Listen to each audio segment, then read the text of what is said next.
TV Investigates Kara Kenny spoke with a reformed con artist about how he scammed women. All I need to do is just create a fake profile. I text them, they respond to me. How much money did you make scamming people? About 30,000. Please, I'm begging you, send me back my money. I don't have money like this, Don, please. The FBI doesn't cross international borders for small fish. When they show up in Lagos or coordinate extraditions out of the continent, it means someone has crossed a line so far that local jurisdiction became irrelevant. That being said, these are the Nigerian scammers who triggered international manhunts, federal indictments, and in several cases, decade-long prison sentences in the United States. It starts somewhere that might surprise you. Two brothers, Samson Ogoshi and Samuel Ogoshi, operating under fake female profiles on Instagram, targeted a 17-year-old American boy named Jordan DeMay. Within hours of their first contact, they had gained his trust, obtained private images, and turned those images into leverage. They demanded $1,000. Terrified of an unknown outcome, Jordan sent the only $300 he had, but the threats didn't stop and they kept pushing. As the psychological weight became unbearable, Jordan took his own life. After his death, the FBI traced the extortion back through the digital evidence all the way to Lagos, Nigeria. The Ogoshi brothers were eventually arrested, extradited, and in 2024 sentenced to 17 years in federal prison. Moving up the financial ladder, there's Abidemi Rufai, whose crime was committed at the height of the COVID-19 pandemic. You see, in 2020, as the US government rushed emergency relief funds out to struggling businesses and families, Rufai used stolen identities and fraudulent documentation to file multiple applications for relief money he had no right to. By the time the scheme was uncovered, over $330,000, more than 500 million naira at the time, had already been paid out. Rufai was arrested at New York's JFK Airport in May 2021 during his US trip. At the time, he was serving as a special assistant to a Nigerian governor.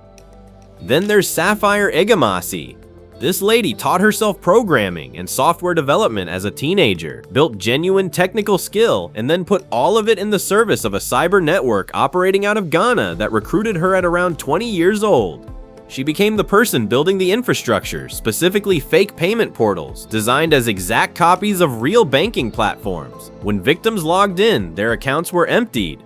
The funds were split across multiple US accounts and converted into Bitcoin before being moved offshore. The FBI tracked her quietly for 3 years as she traveled extensively. In 2025, Sapphire was arrested in New York and currently faces up to 20 years in federal prison.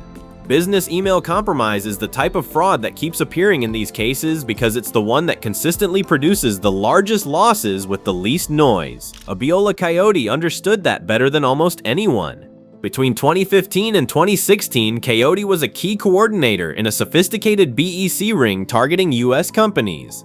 After gaining access to corporate email systems, his network studied internal conversations, invoices, and payment schedules for weeks before sending perfectly worded wire transfer instructions, directing payments into accounts they controlled.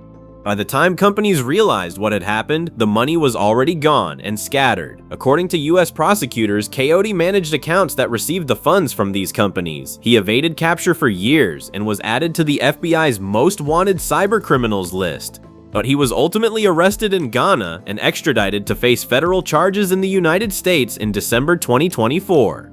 Working alongside similar operations was Alex Ogunshaken, a BEC architect whose particular contribution was providing the US bank accounts and sending the spoofed corporate emails that made the whole machine run.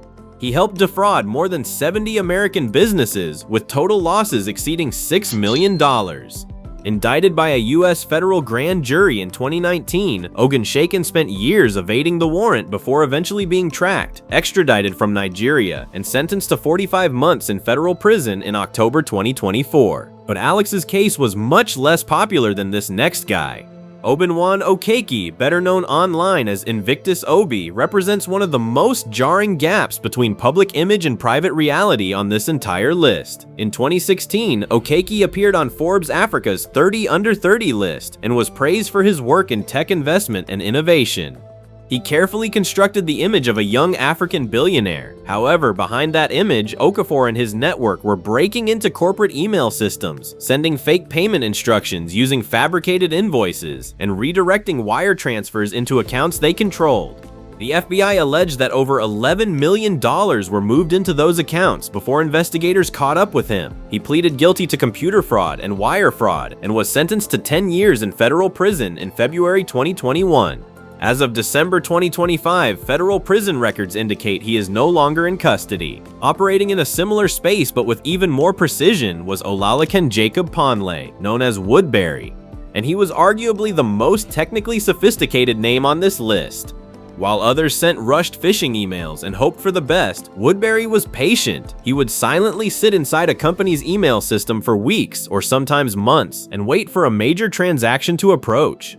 Then he would instruct unsuspecting employees to transfer the money to accounts he controlled. The FBI stated that victim companies suffered more than $8 million in actual losses and more than $51 million in intended losses due to his operations.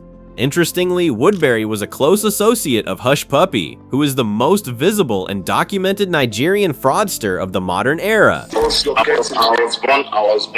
was born in Oworoshoki, you know. Oworoshoki is like the tip of the island, like it's the place where you go to the island from. You understand? Everybody from Oworoshoki was used to the island. Most of the people was walking on the island and everything. I used to go to the island. I saw how people lived. You know, majority of the people on the island are stuck with the island. They don't see there's another side to life. If you leave the mainland for a bit, there's more to life on the island. You understand? A lot of people didn't care. A lot of people didn't even have any business on the island. They were stuck with the mainland. You understand? Then I started going there. I realized cars that we were not dreaming of even having in our life. You understand? They were using it to carry children to school, to go and drop them on the island. Abbas grew up poor in Lagos, but photos from his early life show none of the luxury that would later define his public image.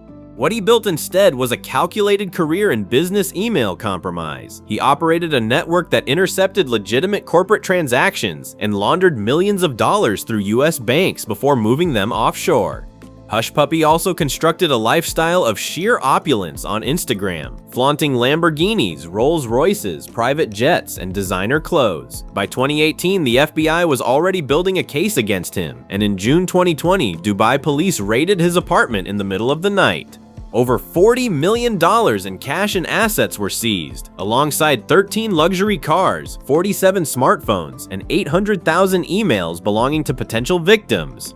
In US federal court, Abbas admitted to involvement in schemes totaling over $24 million, including participation in an attempted $100 million fraud targeting pandemic relief funds. In November 2022, he was sentenced to 11 years and 3 months in federal prison.